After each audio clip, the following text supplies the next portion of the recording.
So let's get started. First, I want to welcome everyone and thank you for joining today's webinar, Navigating the College Application Process.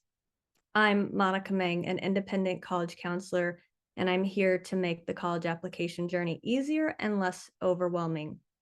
So whether you're beginning to explore colleges or already working on applications, this session is designed to help provide guidance and support every step of the way.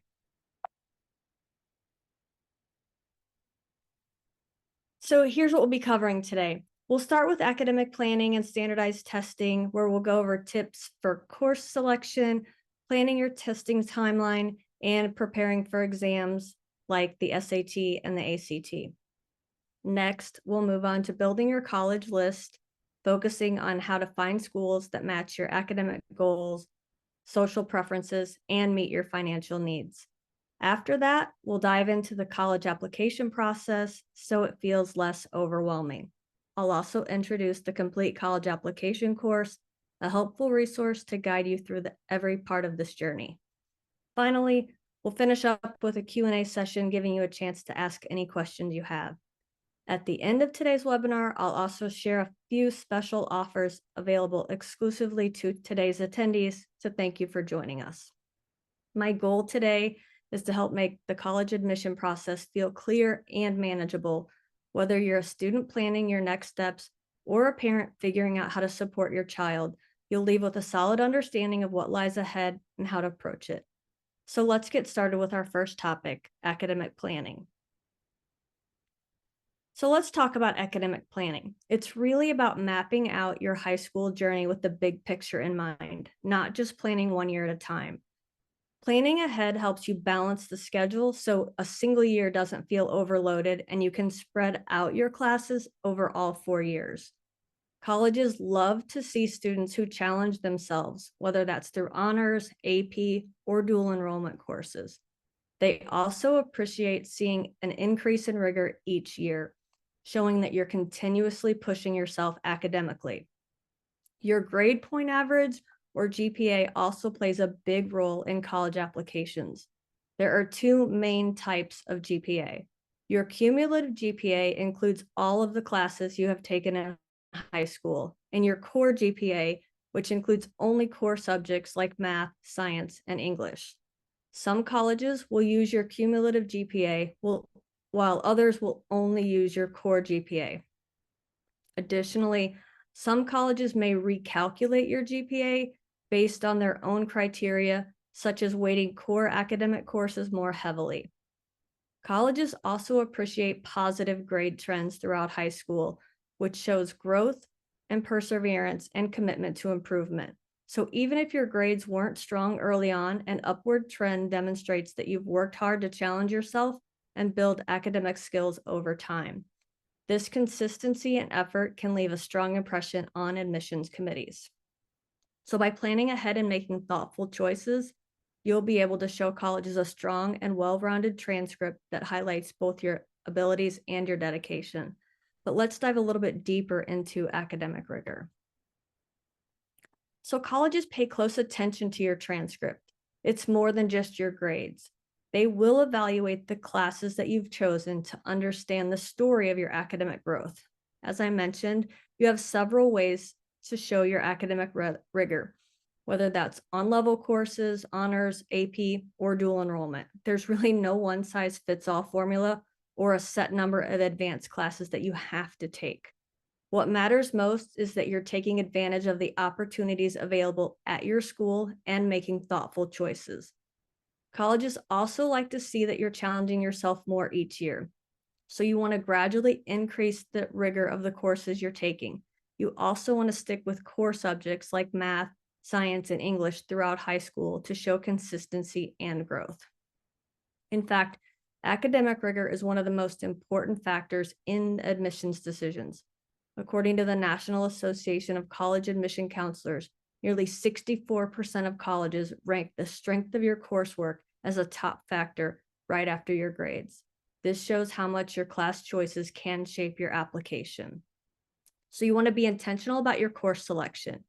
Pick classes that match your strengths and interests, especially if they connect to what you might want to study in college. But remember, it really is about balance. Challenge yourself without overloading yourself in areas that you might struggle. It's also tempting to feel like you have to take on every challenge or opportunity that's available to you in high school. But it's important to remember just because you can do something doesn't mean you should. This is why it's important to customize your 4-year plan to fit you. Your high school journey should reflect your interests, your strengths, and your goals, not someone else's. Focus on creating a path that aligns with you and where you want to go. Taking courses or joining activities just because others are doing them just isn't the best strategy. You also need to know your limits and don't go beyond them. Challenging yourself is important, but overloading can lead to stress and burnout, which can hurt both your performance and your well-being. Be honest about what you can realistically handle while still thriving. When selecting classes and extracurricular activities, you also want to focus on areas where you truly excel or have a genuine passion. Forcing yourself into something just because it looks good on paper won't bring out your best work, and colleges can really tell when you're not fully invested. So, by making thoughtful and intentional choices, you'll not only make high school more manageable, but also create an authentic path that highlights your strength and sets you up for success. So now that we've covered the importance of thoughtful academic planning, let's shift gears and talk about standardized testing a bit. So let's break down the ACT and SAT to help you decide which test would be a better fit for you. So these graphics do a good job of comparing the two tests. The ACT is divided into 4 sections: English, math, reading, and science. Moves at a faster pace with a total of 215 questions to complete in 2 hours and 55 minutes. Your final score is an average of the 4 section scores, ranging from 1 to 36. This test tends to suit students who can work quickly and are comfortable handling a variety of subjects.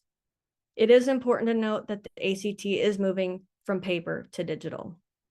The SAT, on the other hand, has 2 main sections: evidence-based reading and writing, and math. It's a slower-paced digital and adaptive test, meaning it adjusts the difficulty based on your performance as you go. There are 98 questions in total, and the test lasts 2 hours and 14 minutes. The composite score is the sum of the 2 sections with a range from 400 to 1600. In terms of content, the ACT places more emphasis on grammar, detailed information, and data interpretation, while the SAT leans towards vocabulary, problem solving, and analyzing graphs embedded within its section. One of the most common questions I hear is, do colleges prefer the ACT or the SAT? The good news is they do not have a preference. Both tests are treated equally for college admissions and merit-based scholarships. The real focus should be on choosing the test that's the best fit for the student. And while neither test is inherently harder or easier, they do have different pacing and content, so some students naturally perform better on one or the other, and that's completely normal. The key is to identify which test plays to your strengths so you can showcase your abilities in the best possible light. So now that we've covered the differences between the tests, let's talk about creating a testing plan so you can maximize your results. I suggest that students start by taking a mock ACT and SAT, which is basically a full-length practice test, to figure out which test is a better suit for them. Once you figure out which test fits you, you want to focus on only that one test. Do not take both tests. Then it's time to pick the best test prep method that fits you, one that works best for your budget, your schedule, and how you learn, whether that's joining a group class, working with a tutor, or studying on your own. Your goal should be to complete your test prep close to the date of your first official test. When it comes to taking the official test, you want to make sure you plan to take your chosen test 3 to 4 times if you need to. You want to spread out the test dates so it gives you time to work on the specific areas and see real improvement. Your goal should be to try to finish all of your testing by the end of your junior year. That way, during your senior year, you can focus on your college applications and essays without the pressure of prepping for another test. Now let's talk about building a balanced college list. It's all about creating options for you, and here's the best way to approach it. About 50% of your college list should be possible schools where your GPA and test scores align with the averages of the most recently admitted students. These are schools where you have a strong chance of getting in. Include 20% schools where your academic profile is stronger than the averages of the admitted students. These are your safe schools. But they should also feel like a good fit. You want to set aside 20% for reach schools, which are more competitive or where your stats are slightly below the averages of the admitted students. These are aspirational, but they're still worth a try. Finally, reserve no more than 10% for wildcard schools. These are unpredictable due to very low acceptance rates or holistic admissions, where factors like essays or recommendations carry extra weight. You want to be cautious with these schools because your academic profile cannot be used to predict your admissions. Keep in mind, if you match with a school academically, that doesn't necessarily mean it's the right overall fit. You want to make sure to consider the costs, the social environment, and other factors. And remember, schools with holistic reviews evaluate much more than grades and test scores, so admissions is never a guarantee. So you want to make sure you're building a thoughtful list to ensure you'll have a variety of choices once all of your decisions come in. Now let's talk about demonstrated interest in college research. Demonstrated interest shows colleges how excited a student is about their school and how likely they are to enroll. While not all colleges track it, some use this information pretty heavily when making their college decisions. So how do you show demonstrated interest? This slide shows a variety of ways you can engage with colleges. You can join mailing lists, attend virtual sessions, and make the most of campus visits by asking questions and connecting with staff or students. Even simple things like opening their email or spending time on their website can add to your profile. These resources are also good examples of tools that you can use to research colleges and help you decide if the school is the right fit for you. Now let's talk about the college application process and how to tackle it with confidence and clarity. A college application includes many parts that help colleges understand who you are. So let's review the most common ones. Every application starts with the basics: your name, contact information, and some family details. It's the simplest part, but it's important to make sure that everything here is accurate since it's how colleges will reach you. Next, there's your transcript, which comes in several types. Official transcripts are sent from your high school to colleges. Unofficial transcripts are copies that you or your high school might provide. These can be used during the admission process, but an official transcript will be required before you can enroll. Some schools may also ask you to self-report your transcript as part of the application process. This means you'll manually enter your courses and grades directly into the application system or another portal provided by the college. Be sure the information matches your official transcript exactly. If the colleges you're applying to require standardized testing scores like the SAT or the ACT, here's what you need to know. Some schools let you self-report scores at first and only ask for the official ones if you're admitted. If this is the case, it will save you time and money when you apply. Other schools will want official test scores when you apply, which means you will need to send them directly from the testing agencies to the college. With so many schools going test optional or test flexible, it's important to double check the testing policy for each college on your list and decide if your application will be stronger with or without your test scores included. Letters of recommendation are written by people who know you well, like your teachers, counselors, or mentors, and can speak to your abilities and character. They are sent directly to colleges through application platforms. It's important to know that you can usually submit your college applications even if your letters of recommendation haven't been submitted yet. Colleges understand that these documents might arrive separately as long as they're received by the deadline. Your essays are a chance to stand out. This part typically includes your personal statement and any extra essays a school might ask for. It's your opportunity to share your story, highlight your personality, and let admissions know what makes you unique beyond your grades and test scores. Colleges also want to know how you spend your time outside the classroom. This is where you list things like clubs, sports, volunteer work, or part-time jobs. Make sure you focus on the activities where you're most committed and highlight any leadership roles you've taken on. Depth matters more than quantity here. Be sure to list the orders in order of importance to you, highlighting what has been the biggest impact on your growth or what aligns with your future goals. You also want to think about any honors or recognition you've earned, academic, athletic, artistic, or anything else that highlights your achievements. Focus on honors and awards that demonstrate excellence or connect to your future goals. This is a great way to showcase what makes you stand out.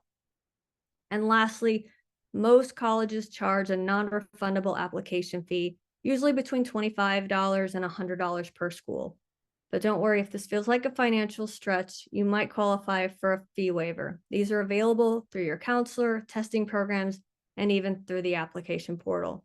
Fee waivers are there to make sure the cost doesn't stand in the way of applying to the colleges of your dreams. So now let's take a look at the main types of college admission plans. So rolling admission means schools review applications as they come in and send out decisions on a rolling basis. Priority admission comes with an earlier deadline, which can boost your chances for admission or scholarships. It's a great choice if you're prepared to submit everything a little bit earlier. Early action, abbreviated as EA, lets you apply early, usually between October and November, and get your decision in December or January. The best part is that early action is not binding, so you can still keep your options open. Early decision, abbreviated ED, is binding, meaning that if you're accepted, you're committed to attend that school. It's a great option if you're 100% certain about your top school, ready to make it official, and have confirmed that the school is financially feasible for your family. You can only apply ED to one school. Regular decision is the standard application process with deadlines in January or February and decisions coming out in March or April. Regular decision gives you more time to work on your applications. Here's a word of caution. After you are accepted, colleges still expect you to keep your senior year grades up and stick to the courses you listed on your application. They can and do rescind admission decisions if your performance drops or you change your schedule without notifying them. So you want to make sure you stay on track and keep putting your best effort forward. So now let's talk about college application decisions and what you can expect. But before we do, I have one thing to say about college decisions.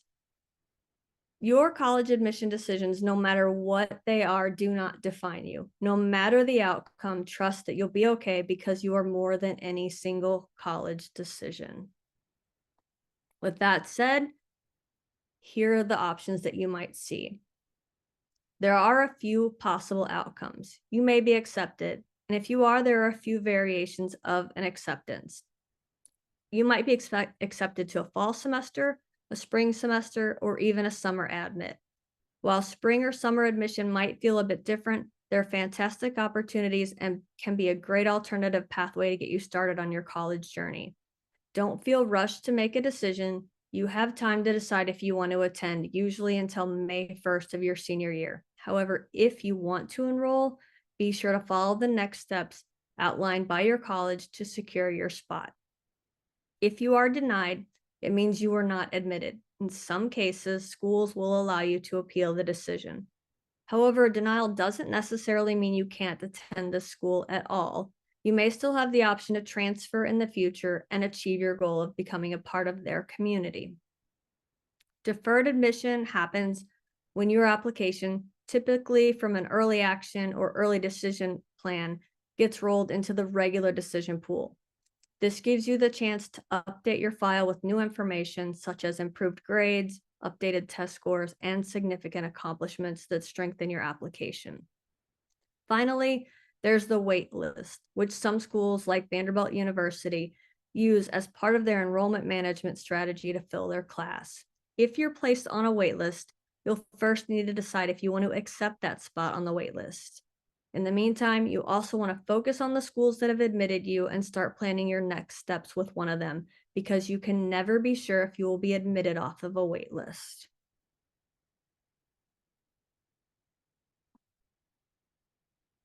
So I promised a helpful resource to guide you through every part of this journey, and here it is. The Complete College Application course. It's designed to take the stress out of the college application process and make everything feel more manageable. This self-paced course is packed with everything you need to succeed. Whether you're planning for college, working on your applications, or preparing for the transition to college, this course has it all. It includes step-by-step videos that break down the entire process and make it easy to follow. You'll also get practical tools like timelines, checklists, and even a Trello board template to keep everything organized. There are assessments to help students uncover their strengths and interests so they can figure out which colleges are the best fit for them. Plus, you'll get insider advice on what colleges are really looking for and how to make your application stand out. For students with unique situations, like student athletes or performing arts applicants, there's expert guidance tailored just for you. There's also essay support to help you brainstorm, write, and polish essays that showcase who you are. The course even includes strategies to help parents and students work together without unnecessary stress. It's super flexible, so you can go back and revisit sections or skip ahead whenever you're ready.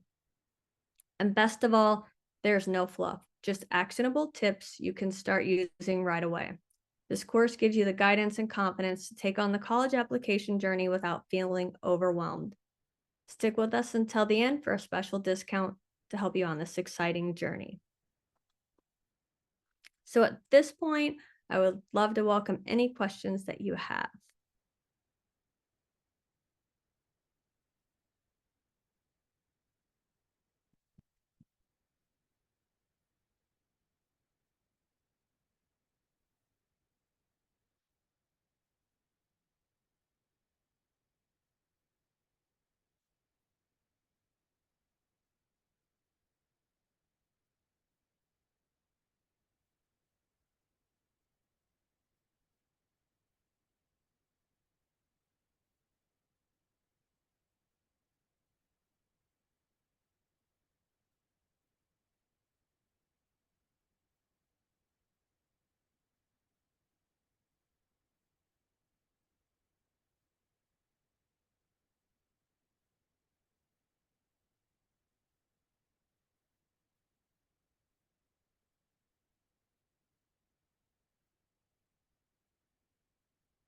So first question, if I get deferred, do I have less chances to get in?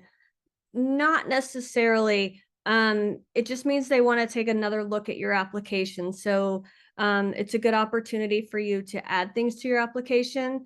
And it really doesn't mean necessarily anything about your application. They just may want to look at it when they have more applicants to consider.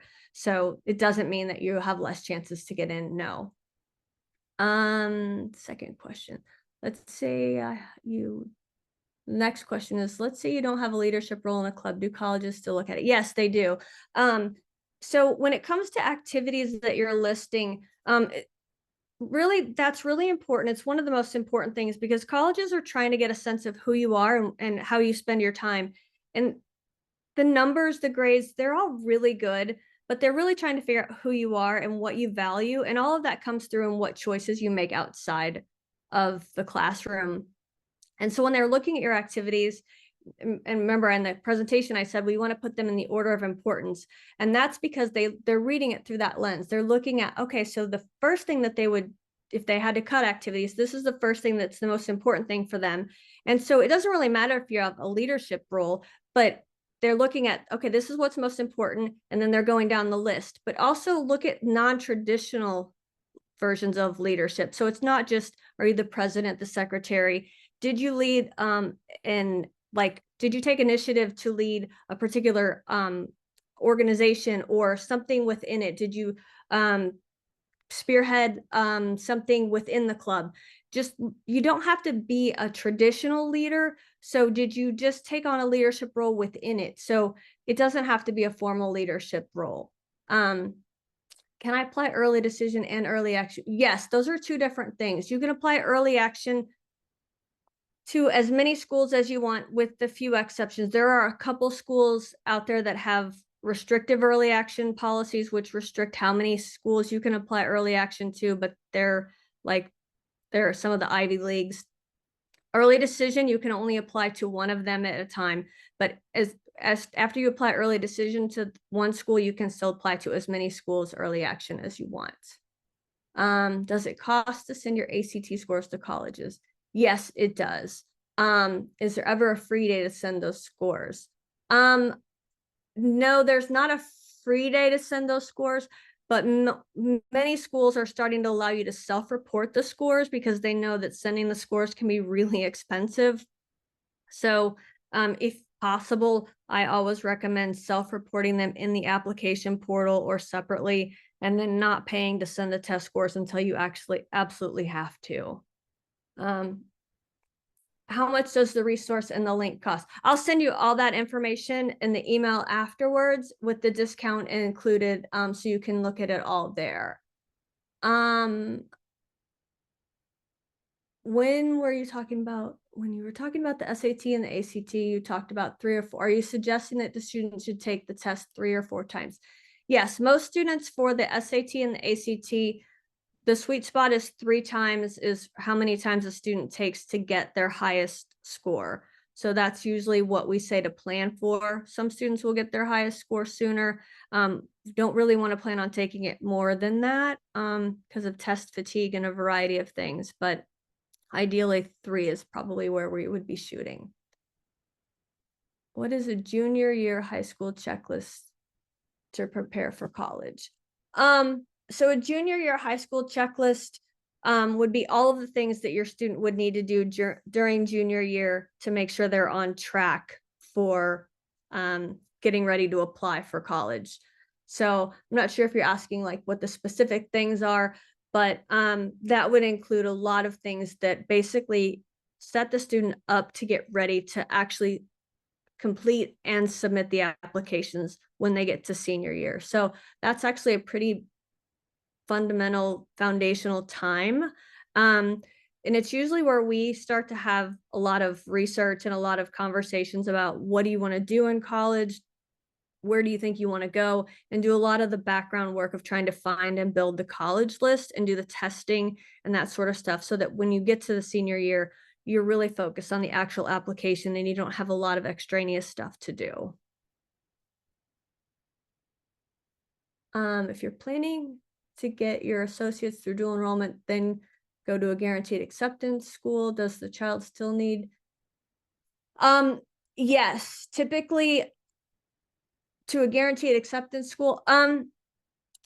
If you're saying that they have a guaranteed acceptance, usually no. If they're guaranteed acceptance through with an associate's, and they usually have a special application that allows them to kind of continue their application from the AA directly into the college. So no, they typically have a separate plan for that. I would have to know what schools they're actually talking about, but usually there's a special process for that that's a little bit more streamlined and easier in place. Should I treat applications to community, state, and liberal arts? Community colleges are treated differently. State and liberal arts universities are typically treated the same. We don't treat them any differently. They're going to have all the same components. They might have different supplemental essays, those extra essays they're asking for, but otherwise, everything else we're going to be looking at is going to be quite similar. Yes. What would you recommend to apply to schools if you have many schools you want to apply to and want to get early and done?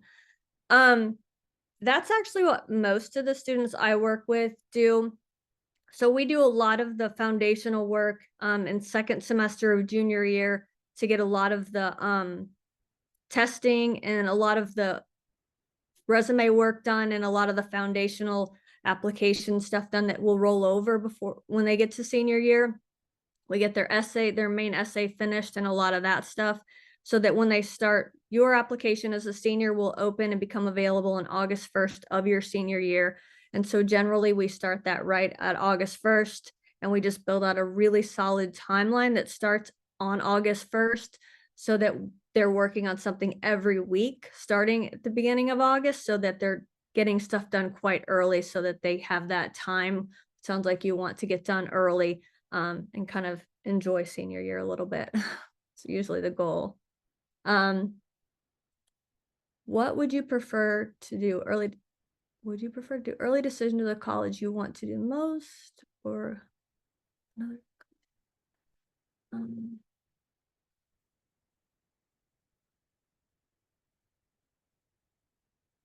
So early decision is a strategic application plan, but you have to be very careful with it because it is binding, which means if you are accepted, you do have to go. So you do need to make sure that you really, really want to go to that school. The admission chances typically are higher.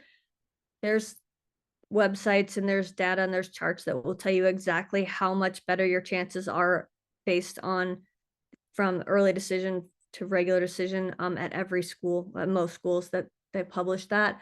But you can't really just be using that as your goal for applying early decision, because it does mean that if you do get accepted early decision, you do have to take back all of the other application you have submitted. So it becomes your only option.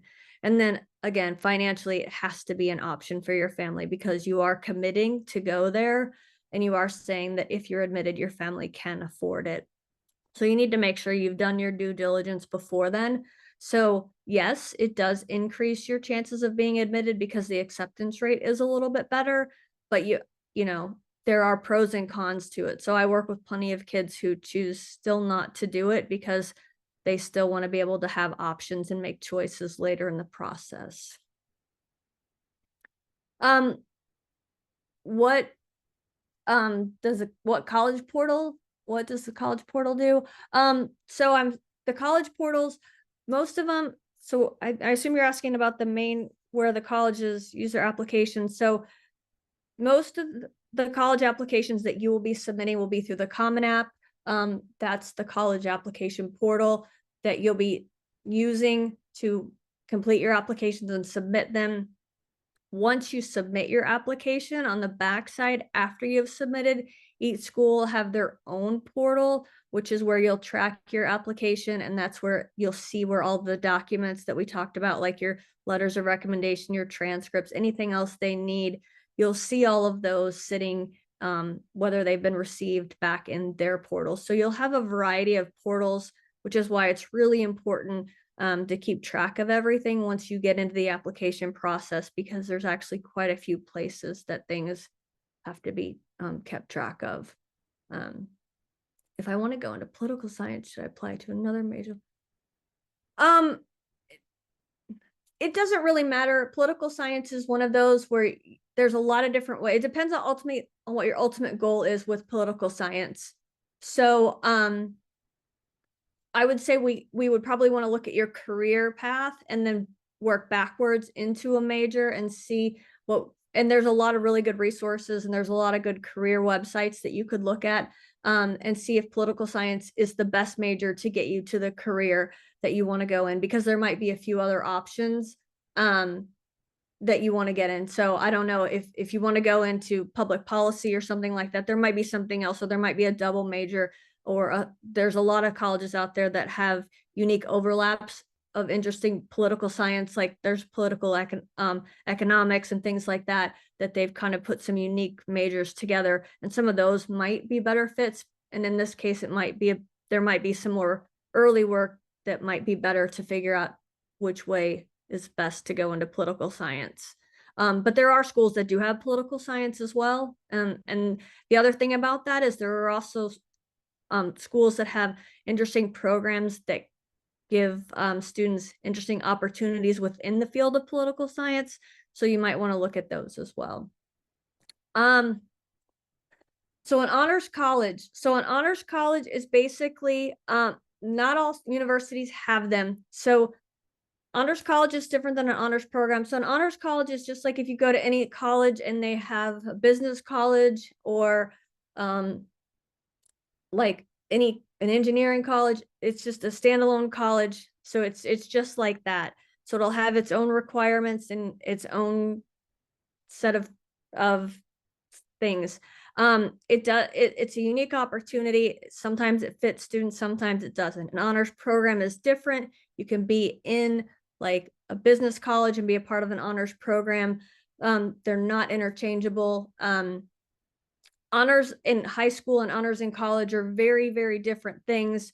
So it's one of those aspects of college that you really have to educate yourself on and kind of look at the benefits of them in college and see if it's something that you're actually going to use, because there are many, many ways to challenge yourself in college. So some students find that an honors college or an honors program is the best fit for them, and other students find that there are other things that they want to do to challenge themselves and not pursue an honors college or honors program. Would this, yes. So yes, for an ROTC applications also have their own special process in terms of how you have to apply. So it kind of works, but you have to do the ROTC part in tandem with it. So you have to do that, and then you have to apply to to the schools that have the ROTC programs as well. Yes, the Common App only allows 10 activities. Yes, so we'll be picking the top 10 activities. Yes. Do public and private colleges tend to have more selective competitive admission rates? It doesn't, there's no correlation between public or private colleges. I mean, in general, I mean, most people probably think of some of the most highly selective private schools in the country. But the University of Texas for out-of-state students has some of the lowest acceptance rates, and there are other public institutions that are similar to that. I'm in Georgia, so Georgia Tech has very low acceptance rates for out-of-state students. So it just depends. It's also important to note there's a big difference. There can be a big difference when you get to the major. So some schools will have very low acceptance rates for certain majors. So if we look at Carnegie Mellon already has a very low acceptance rate, but then if we go to their computer science program, it has a 3% acceptance rate. So their school's already low, but their computer science is 3%, and then their music theater is 1%. So you have to be very careful with acceptance rates because they vary across schools and then across colleges within schools. When is the best time to ask for letters of recommendation? I love this question because I think that people sometimes ask for them too late. I always think that students should ask for them in April of their junior year. So I like to do it before teachers start getting into AP proctoring. So I like to have students do it face to face in April of junior year, just to get on their radar, just to kind of, set the stage and kind of set the impression that they're kind of on track and that they kind of know what they're doing. And then follow up with like an email that says, hey, thanks for agreeing. I'll get you everything you need, when we get back after the summer break. And then everything officially happens in the fall of senior year after August 1st, when it can all be done online, because it's actually done digitally. Nothing's handed back and forth. But again, I think the first ask should happen in April of junior year. If you're applying to a competitive college, is a legitimate strategy to apply for an unpopular major to lessen the competition of acceptance. And then switch. It depends. In some cases, if the popular major is restricted, then you may never get into it. So some schools, if you don't apply directly into the major, then you will never be allowed into it. So a good example, I'll just use Purdue University, their computer science. If you don't get into their computer science program as an incoming freshman, you cannot get into computer science at Purdue. So there's no way that you could go into engineering and then transfer to computer science. If you really want computer science, you have to try to get into computer science. So there are some schools that are like that. So other schools, it's very easy to transfer. So the thing there is to make sure that you know the school that you're applying to and you understand how you can change majors and what that process looks like before you do that. And as the question about applying to unpopular majors, this also only applies to holistic schools. So if it's a school who uses a holistic review and they're going to admit by major, then yes, that will matter. It's also important to know that the applicant pool will change from year to year. And by that, it will change the competitiveness of each major from year to year. So it's impossible to predict which major is going to be more competitive from one year to the next. What high school year do you recommend to start dual enrollment? This is hard because some schools have specific rules about dual enrollment. For me, I think it just depends on the student. Dual enrollment is a legitimate college class, so I just think the student has to be ready to handle college level coursework. So for me, I don't think maybe a sophomore, more likely a junior in high school is probably where I think a student's typically able to handle the college level coursework. But again, it depends on the high school's, what they allow, and then it depends on the student. Does doing pre-college online courses or college offered program? When it comes to pre-college online courses or college offered programs as extracurriculars, they're going to be looked at as any other extracurricular activity. All I can say about them is colleges look at your body of activities through the lens of trying to review you as a student and what you value.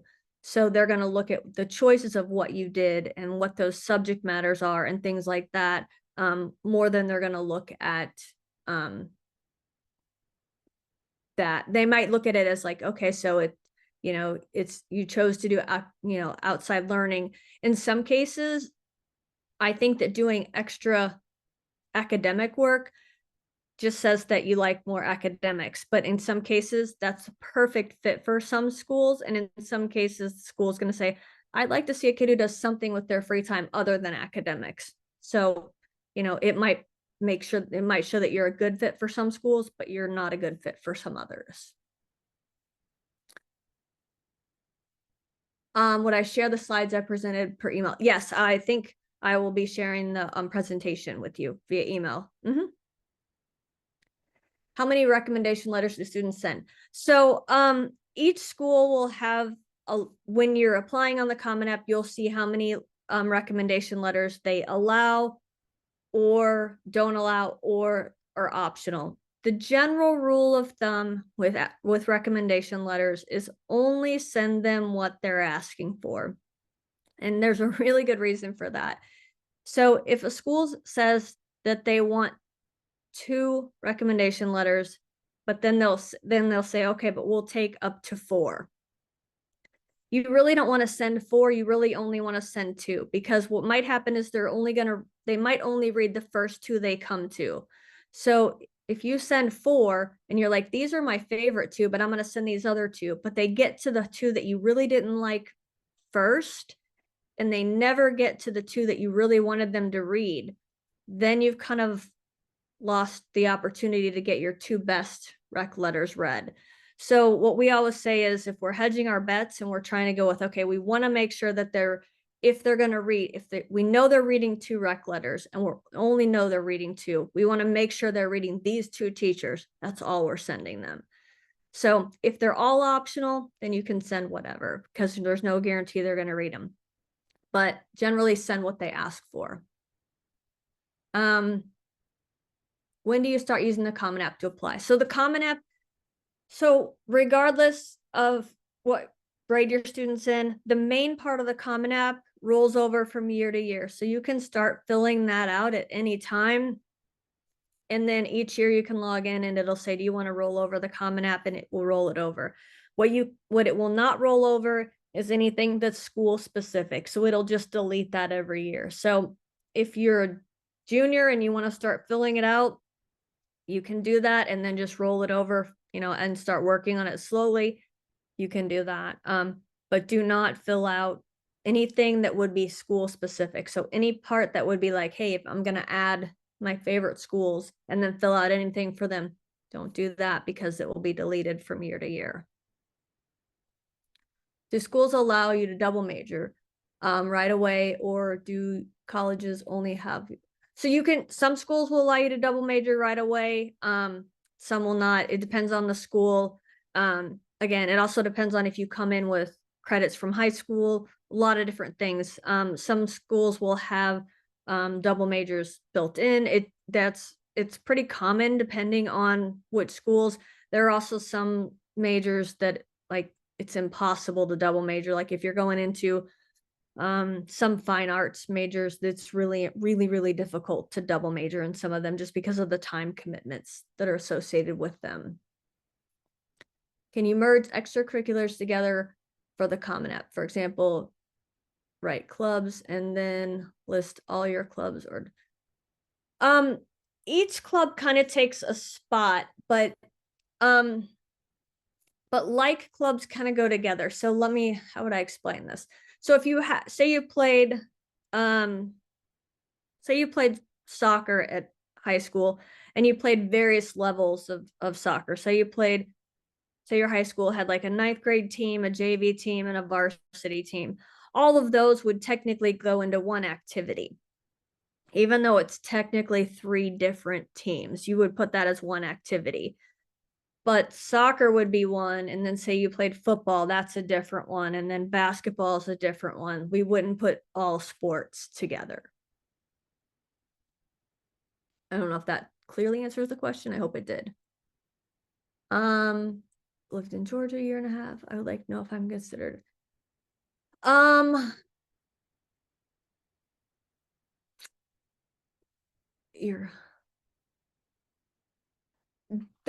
So the international student question, you're here on a work visa. That depends on, so when for international students, they're going to ask for you to upload your green card usually. So there's a couple different options for what they want to determine residency or status or whatever, to determine if you're an international student or a resident. So for tuition purposes, and it's going to be probably the green card is what you're going to have to upload to get that. Honor societies considered awards or achievements. So honor societies are one of the things that we can put them in 2 different places. They can go, the way that we look at them is if the activity section gets full, we can always put them under the awards, the honors and awards.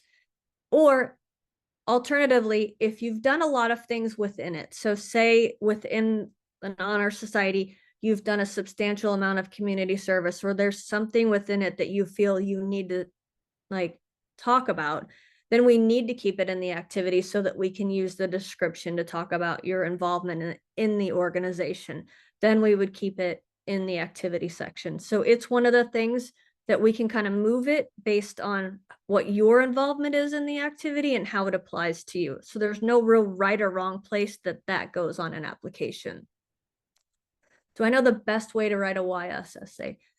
Yes, so the YS essay is the only essay typically that's an evidence-based essay. Most of them are narratives or somehow of storytelling. The YS essay is not. It's designed to basically answer the question, whether it's why do you want this major? Why do you want to come to the school? It's some version of that. And basically, what you want to do is you're going to go find at least 3 to 5 very, very specific pieces of evidence to answer the question to the why. Again, whether it's why this college, why this major, whatever it is. And then you're going to find supporting facts that connect directly to you. The trick to a YS essay is it should be highly specific to you and that college. Meaning if that college and that major, it should not apply to any other school. When we read the OYS essay, if it's about engineering and it's about University of Michigan, I should not look at it and at the end of the essay be like, that kid could just that kid should just go to Georgia Tech, or that kid could just go to any other engineering school. It should be very, very clear that the only place that this student can accomplish these goals is at Michigan. So it's very, very specific. That essay has a very specific job to do. So it's evidence-based from beginning to end. And they tend to be very short. So it's a lot of work to do in a very short amount of words.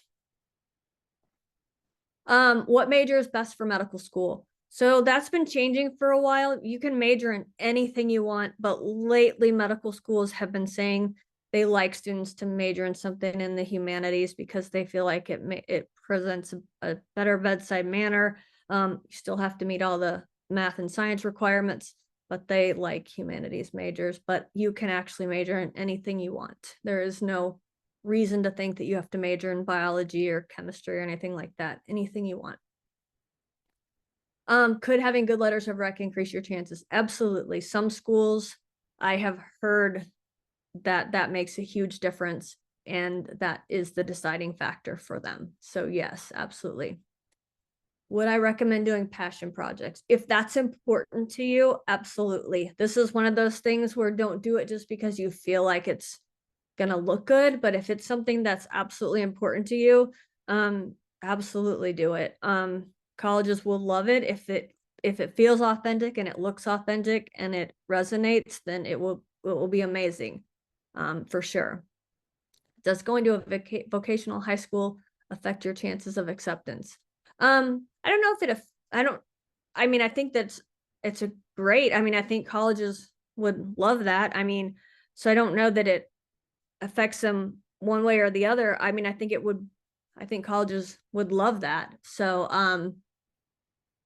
I think it comes down to, like, again, maximizing the opportunities that are presented to you at that high school.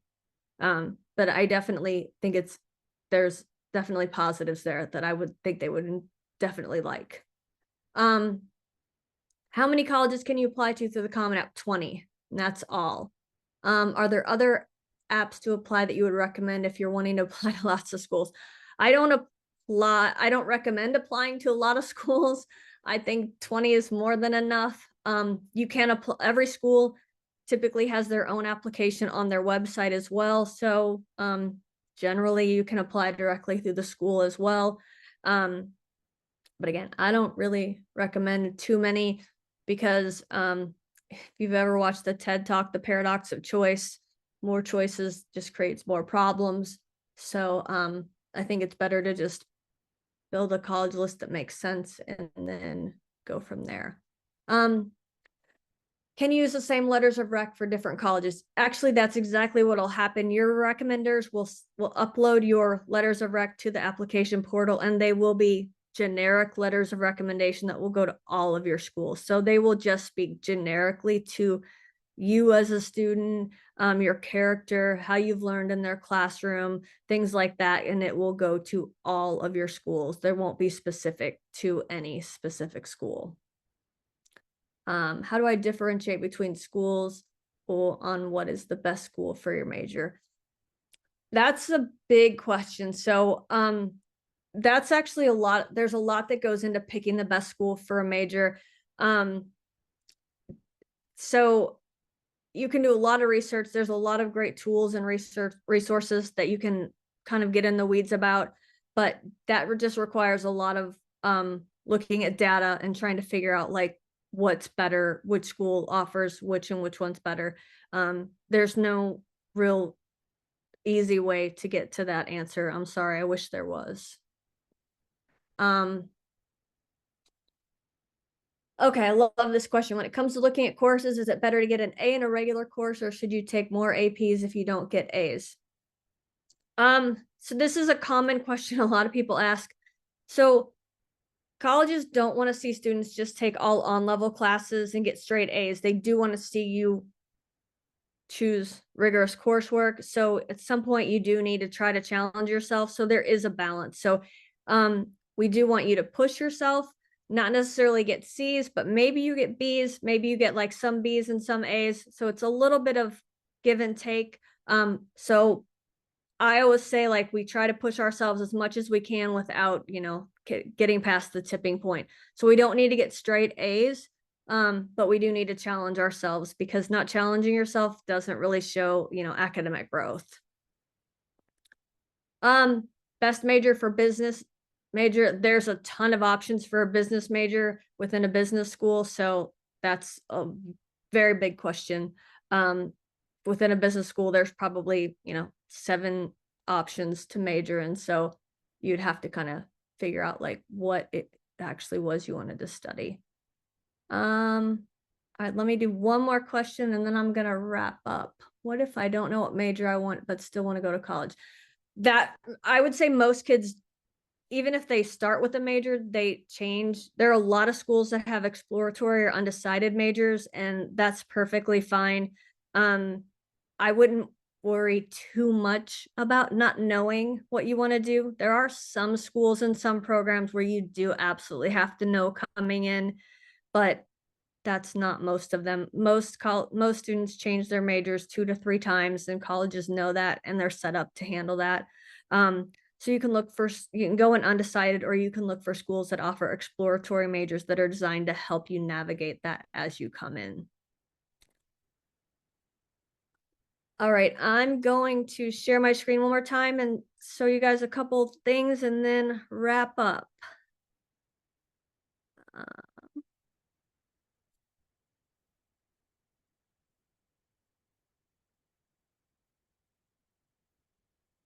All righty. So I just want to thank you for attending. I'm thrilled that you guys joined me today, and I hope you found the information helpful. I will be sending you a free parents guide to college applications, so you guys can hopefully navigate this process a little bit easier. You can contact me via email, social media, or visit my website for additional resources and guidance. Here's the link to the complete college application course. I'll also send this to you via email. And one last thing before I go, here's the deal I mentioned as a special offer for today's attendees. You'll get 50% off the 12-month annual pass. I will also send this via email with the recording and everything else you need. And I hope you guys have a great week.